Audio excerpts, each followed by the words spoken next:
ಮನೆ ಮಾಡಿಕೊಂಡು ನಿಂತವ ಅಂಥ ಪರಮೇಶ್ವರ ನಮ್ಮ ಶಿವ ಅಂತ ಬಸವಣ್ಣವರು ತಮ್ಮ ಶಿವನ ವರ್ಣನೆಯನ್ನು ಈ ವಚನದೊಳಗೆ ಮಾಡ್ಯಾರ. ಅಂತಹ ಪಾರ್ವತಿ ಘನವೆಂಬನೆ ಪರಮೇಶ್ವರನ ಅರ್ಧಾಂಗಿಯಾದಳು.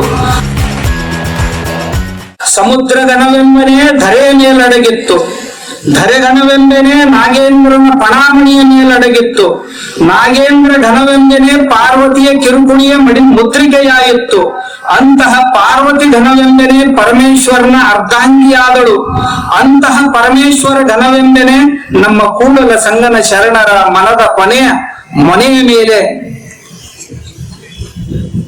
ಅಡಗಿದರು ಅಂತ ಬಸವಣ್ಣವರ ಹೇಳ್ಯಾರಿದೆ. ಅಂದ್ರ ಸಮುದ್ರ ದೊಡ್ಡದೇನಪ್ಪ ಅಲ್ಲ, ಸಮುದ್ರವನ್ನ ತನ್ನ ತನೆಯ ಮೇಲೆ ಹೊತ್ತು ಕುಳಿತಂತ ಆದಿಶೇಷ ದೊಡ್ಡವನು. ಆದಿಶೇಷ ದೊಡ್ಡವನು ಅಂದ್ರೆ ಏನಿಲ್ಲ, ಅವ ಪಾರ್ವತಿಯ ಕೈಯೊಳಗ ಉಂಗುರ ಆಗ್ಯಾನವ. ಮತ್ತು ಉಂಗುರ ದೊಡ್ಡದಂತೀರೇನೋ, ಉಂಗುರ ಧರಿಸಿದಾಗ ಪಾರ್ವತಿ ಅವನಕಿಂತ ದೊಡ್ಡಕ್ಕೆ ನಾಗೇಂದ್ರನಿಗಿಂತಲೂ. ಮತ್ತ ಪಾರ್ವತಿನ ದೊಡ್ಡಕ್ಕೆ ಅಂತೀರೇನು, ಇಲ್ಲ ಆಕಿನ ಗಂಡ ಪರಮೇಶ್ವರ ದೊಡ್ಡವ.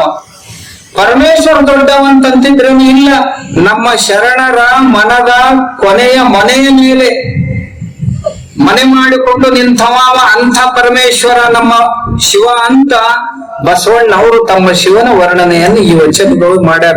ಇನ್ನೆಷ್ಟು ಸ್ಪಷ್ಟ ಹೇಳಬೇಕು ಇದಕ್ಕಿಂತಲೂ ಚೆನ್ನಾಗಿ ಅಂತ ಹೇಳ್ತಾ